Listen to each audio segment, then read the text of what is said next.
Hey everybody, how's it going? Didn't know.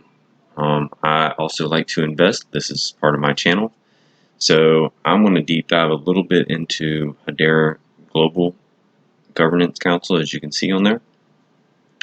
If you're interested in that, then stay tuned because I'm going to, at the end of it, talk about maybe what we're looking at for possible returns in the next bull run at minimum. I'm not going to go for the super high prices and everything, what it will and whatever. I know what it went to before. I want to talk about that. We're going to talk about some other things with the S&P 500, and stay tuned for that. So let's get into HBAR Global. So this HBAR hash graph, which is HBAR if you didn't know, is pretty impressive actually.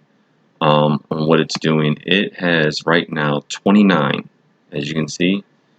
They're all connected here. We got 29 right now on the council. And if you go down here, you can find out Avery Dennison, but you can go down here. Here we go. So here's kind of a list of what's going on. So if you have cryptocurrency, you're in the whole entire thing, and you've got a lot of chain link. I mean, if Chainlink's working with HBAR, probably should pick up some HBAR also. But that's just my opinion. I don't know anything anyways. So you can scroll over each one of these, but there's a lot of people in here. You got Boeing, you have Dell, you have IBM, you have Google. So IBM has been doing our payment systems to this far in the US. I mean, global is freaking huge.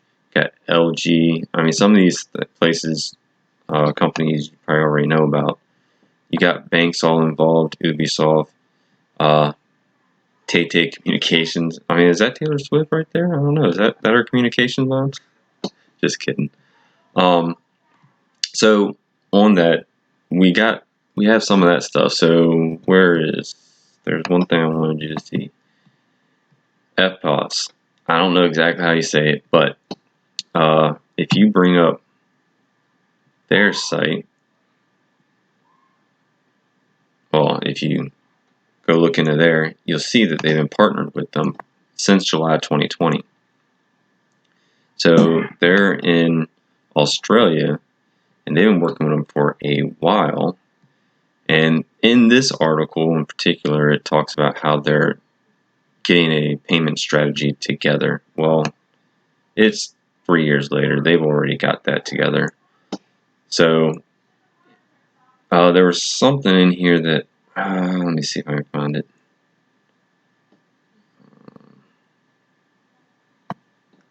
Well, it's not that big of a deal, but they've been working with it for a while. It's for them actually getting payments, micropayments. There we go, micropayments together in e-commerce. So if you're buying something online, maybe they might use HBAR to transact that. So then you go into some other ones. You have Google here and IBM. They're using HBAR also, and I don't want to butcher her name, but that's her name. If you actually look into here, I mean, they've got a pretty good network of everything in here. I mean, look at all these exchanges you have.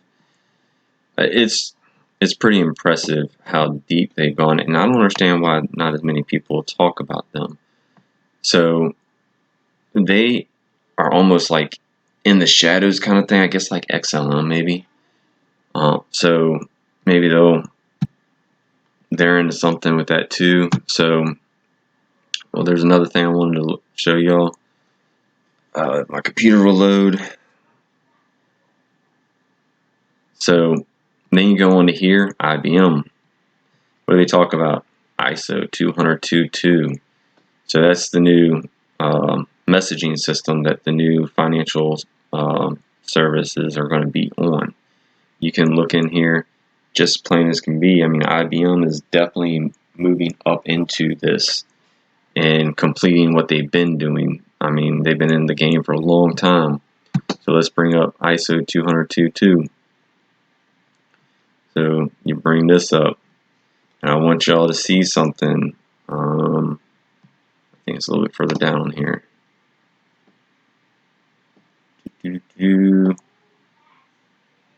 Oh no, it is right here. This is to be used by all financial standards and initiatives. So that means all the banks are going to be using this. Everybody. And if you actually want to see what this is, you can go on ISO, you can Google ISO 200.22, and it basically breaks down. You can read some of these articles or whatever. Go into that. I'm trying to keep this kind of relatively short. I don't think it needs to be super long, but I'm trying to kind of sort of, for the most part, say, hey, why don't you go check this out?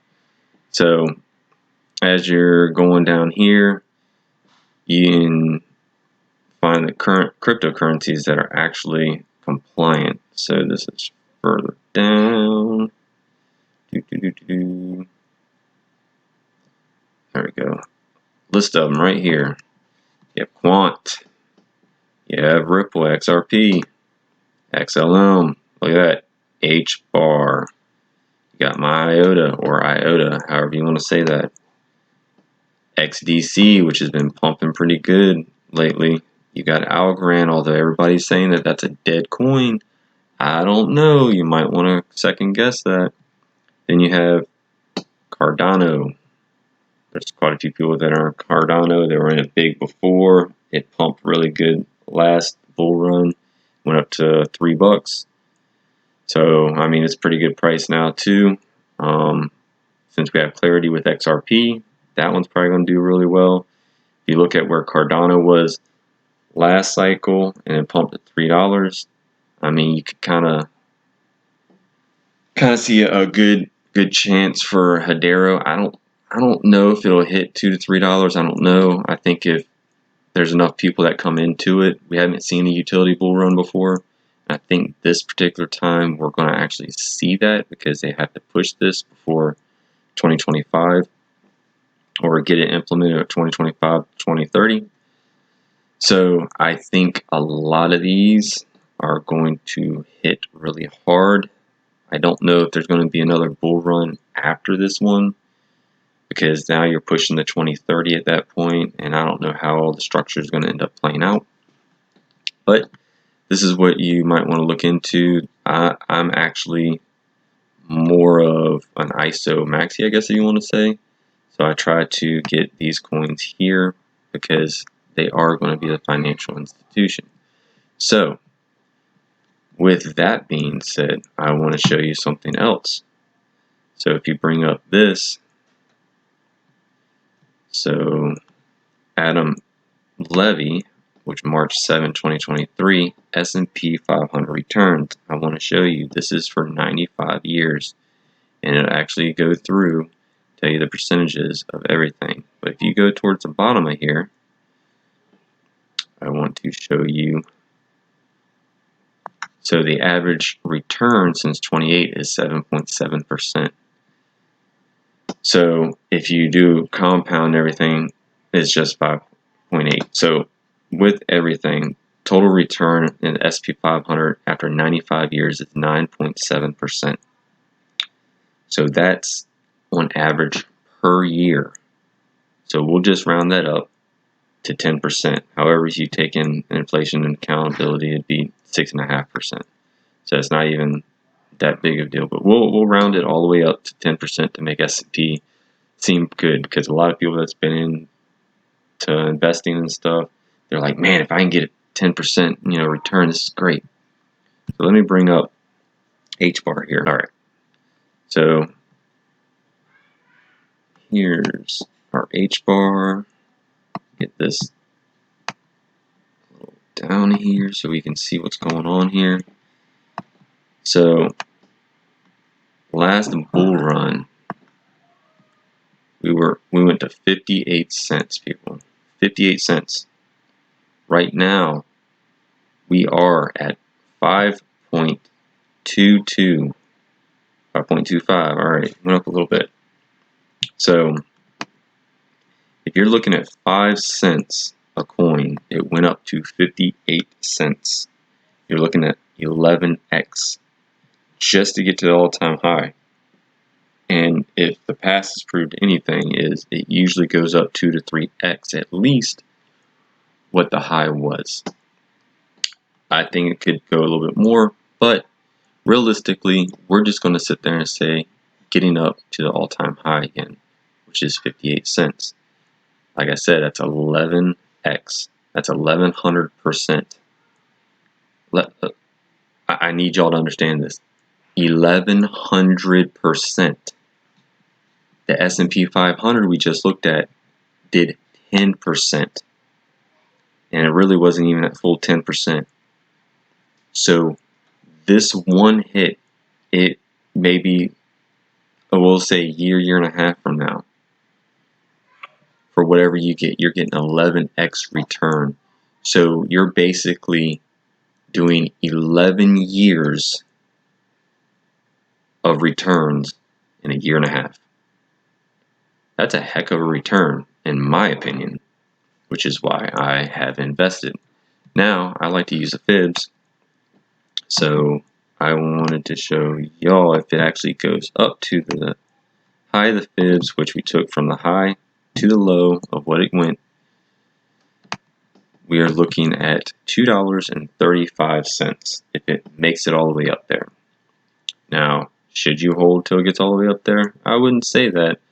You know how a lot of us talk about DCA, which you buy a little bit at a time going down, you should probably sell a little bit at a time going up.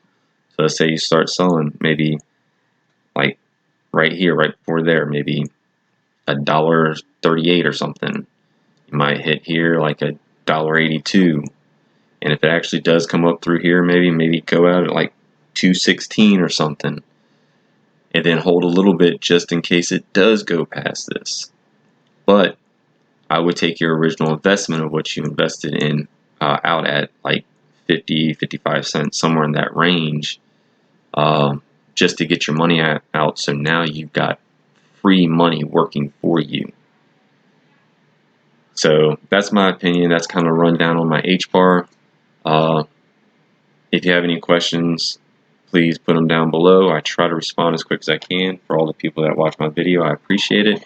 For all the people that subscribe and gives a thumbs up, I appreciate that as well. That helps out greatly.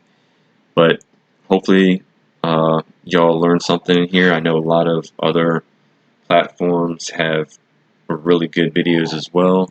I follow Blockchain Backer. He's a good guy. He ends up chart analysis he's awesome with. He's really good at it. I've been following him for years.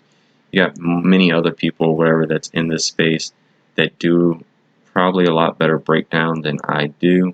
I'm just kind of getting started in this, so I appreciate you supporting this channel, and we will see y'all on the next one. I appreciate it. Thanks a lot.